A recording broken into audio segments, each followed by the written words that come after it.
I believe AI can help you create a better workday. And I also believe AI can leave you feeling burnt out and caught in the busy trap. And the difference has got very little to do with technology and an awful lot to do with how you engage with it. Welcome to the Better Workday Podcast with me, Niamh Moynihan. And today we are talking about how you can work well with AI. I met a friend for coffee last week and we were talking about AI. Now, we're both from a technical background and have been using AI in the workday for a couple of years. And a few things stood out. Mainly the idea that AI could absolutely transform the way we work for better or for worse. Like on the one hand, we're both able to do things that we thought were impossible with the help of this technology, which is great. Like what used to take hours can now be done in minutes. What seemed like would take a team of 10 can be done on your own. Well, to a certain degree anyway. But on the other hand, it can sometimes feel like you're being overloaded with information. Like you can't see the value from all the output that you're getting. And quite frankly, you're exhausted from working with the machine all day long. And so we talked about how to work sustainably with AI over the long term. And that's what I want to talk to you about today, all right? It's not going to be how to create the perfect prompt. It's not going to be how to create the best agents. There's lots of people talking about that. And you can go check those out if that's what you're into. What I want to talk about is how to set up your workday and how to manage yourself throughout the day so that we can use AI sustainably over time so that we don't get tired of it, right? Because I do believe it can create a huge value and make a big impact, make a big difference. So one of the first things that we spoke about, and this comes up in my workshops as well, is the idea of how deep and shallow work have changed in the world of AI. So deep work is stuff that needs a lot of attention, a lot of your concentration. It needs your focus time. And then shallow work is stuff that just doesn't need the same amount of attention. You know, it's like updating your expenses while listening to the radio, updating that spreadsheet that is very predictable and you know exactly what to do. You can almost do it on autopilot. And that shallow work requires a lot less of your resources. Now, pre-AI, the workday would have kind of ebbed and flowed between deep work and shallow work. Now, I know some people say that they have no time for the deep work. That's a conversation for another day. But overall, the day would, rise and fall, some deep work balanced with some shallow tasks, a few meetings, your break, more deep work, more boring work. And it would go like that so that our energy is almost kind of sustained during the day because we're not constantly in that deep mode.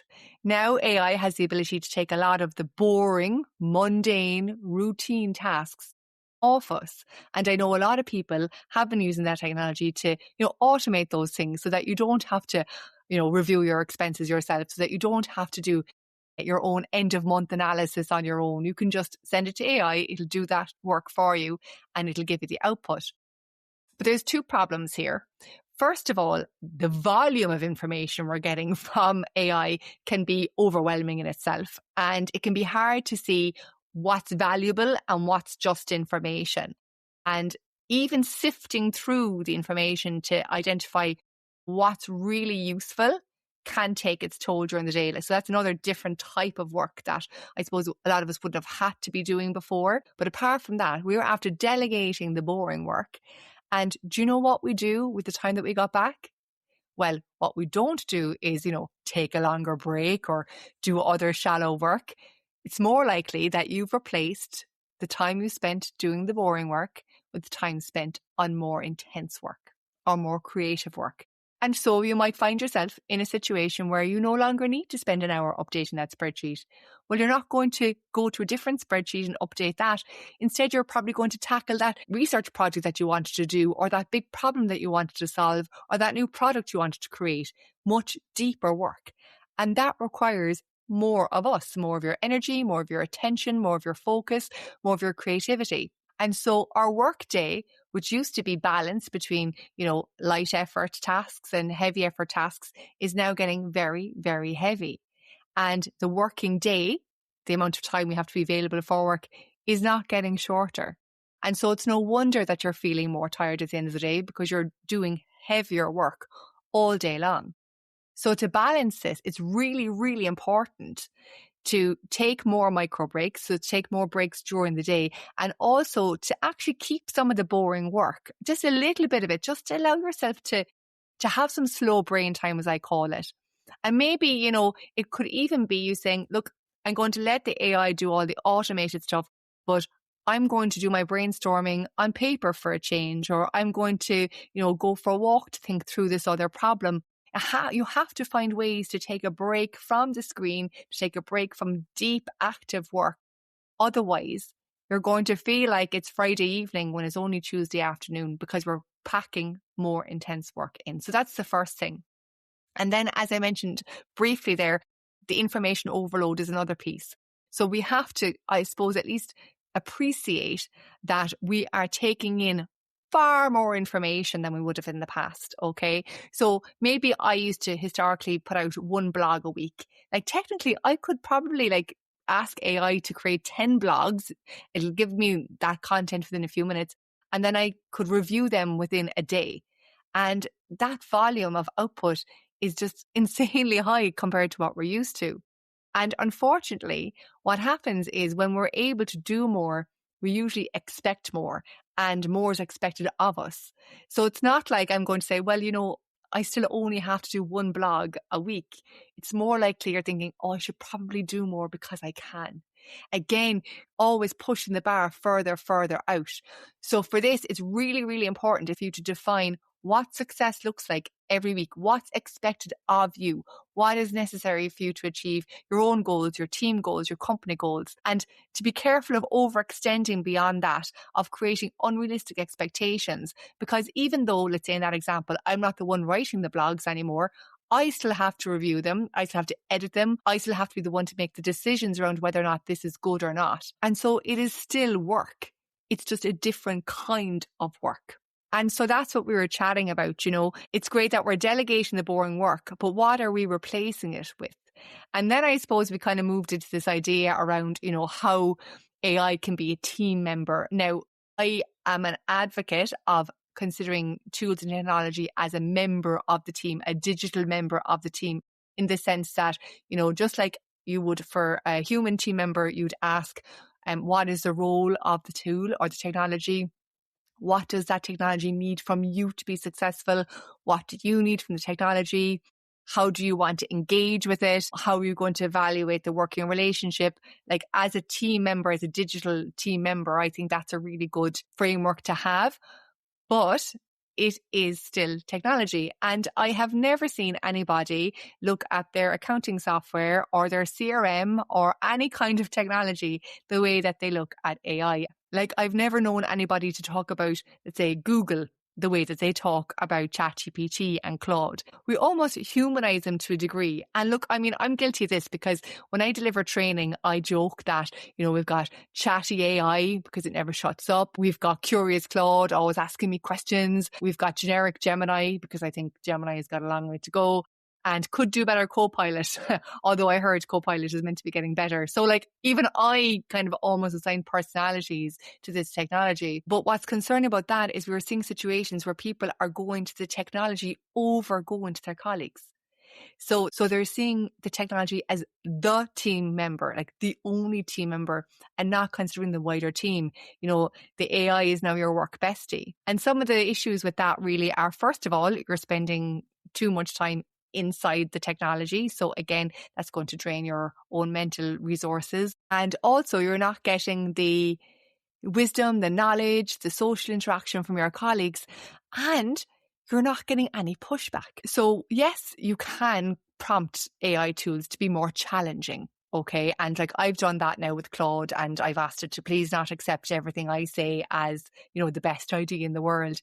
But even with that, AI tools serve you up what you ask, okay? They don't really give you an awful lot of friction. Like I've never seen an AI tool yet that would go, do you really think that's the right question to be asking me? Or do you think this is where you should be spending your time right now? Or, you know, do we really need to talk about this for the 15th time? Why haven't you made a decision on it? Like they just don't do those things. And also AI tools don't connect ideas outside of their space. AI doesn't say, oh, do you know what? I was chatting with your colleague in another instance of my AI yesterday, and we talked about the same problem you're having. So maybe you should go talk to that colleague instead of talking to me. Like it just doesn't happen. Of course it doesn't happen. That's ridiculous, isn't it? But if that's ridiculous, I would also say it is ridiculous of us to think that we can get all the information and context and guidance we need from the technology. So to balance this out, absolutely leverage AI. I use it for brainstorming. I use it to refine my presentations. I use it for research. Like, there's loads of things I use it for. But I also talk to people a lot. I ask people for help a lot. I offer help a lot. And it's not only so that you don't end up in an echo chamber of AI, it's also so that you help your colleagues develop, and so that you yourself feel connected to your team and to your organization. Because if you're talking to a machine day in, day out, after a while, that'll get a bit lonely. So definitely treating AI as a humanish team member is a big concern. And it's definitely something that, again, I'm talking to you about time and time again. So the boring work is one thing. AI as a team member is the second thing. And the third thing is, well, the only way to describe it is the bottomless pit of possibility. Like, AI can give us so many options, and so it feels like, well, shouldn't we just try and do one more thing? Shouldn't we just try and do one more draft? Shouldn't we just try and solve one more problem? Shouldn't we just try and launch one more product, build one more thing? Because we can do so much with it, it's almost like, well, why aren't we? Like, why aren't you just trying to do something else? And that's concerning, because we need boundaries. I mentioned it earlier, but I'm going to bring it up again. You need to know what success looks like, what you want to achieve, and then know what enough is. Like, just because you can build 15 agents, do you need to? Or do you need to take that time to finish work on time, to take your full lunch break, to go for a walk, to ring a colleague? So the bottomless pit of possibility is probably the biggest problem, because we've never had a tool that allows us to do so much. My background is in tech, and once upon a time I was almost a software developer. And I'm telling you, like, if I had AI when I was leaving college, you wouldn't see me. I'd be inside and building all sorts of sandcastles, right? Having the time of my life. But how much of that would have been valuable? How much of that would have been used more than once? And now I'm thinking of a really weird example, like, this idea of like disposable plastic, like it's used once and then it's just rubbish. Like, I think we have an awful lot of disposable AI output that we spend all this time and attention and resources creating it. It's used once and it's just thrown out. But the thing is, it's not thrown out, by the way. It's taking up storage somewhere, and it's also taking a toll on you. Because again, every time you're taking in this information, you have to decide, is it valuable or not? Do I want to use it again or not? Is it connected to something else or not? And all of these micro decisions during the day, as well as the volume of information you're taking in, can be very, very draining. So avoid the bottomless pit of AI possibility. Have clear boundaries, and know that you can absolutely go experiment with it again tomorrow or next week. The technology is not going anywhere. And so this brings me to the last thing that we spoke about, again, when I was chatting with my friend. And actually, I've talked to a lot of people about this, right? There is plenty of time. If you are not an AI master in the morning, it's okay. Like, it's not like we're going to wake up in 6 months' time and the world is going to be completely flipped to AI only mode. I do understand it's important to upskill. I do believe it's important to understand new technology, play with it, learn how to be comfortable with it and to see how it's going to impact your role. But there's no need to try and do it all at once, okay? There's no need to try and cram it into an already busy day. And maybe if you do want to get more comfortable with AI, if you do want to work better with it, one thing you can do, tying in from what I was saying earlier, is grab a coffee with one of your colleagues and sit down and talk to them about how you're using it already, how you could use it, and buddy up with somebody. Do you know what I mean? And get to know it together and kind of use it as an opportunity to support each other as well as learn the new tech. But you don't have to have it all figured out right now, right? You don't have to invent all the things today. You don't have to solve all the problems today. You don't have to do it all today. Instead, it's much better if you identify, like I've said earlier, if AI is a digital team member, how can it help you create a better workday? What jobs can it do that will really add value? And then what are you going to do if you do have more capacity in your day? How are you going to fill that intentionally so that you don't feel worn out at the end of every week? Because what I don't want to happen is for you to overuse AI, for a couple of weeks and then just hit the wall and say, no more, I'm not doing it. Again, it's a long game. We're going to be using it for a while now. Okay. So it's much better if we set up sustainable ways of working with it. Okay. That's it from me for today. I hope you found it helpful. And until next time, stay well and have a better workday.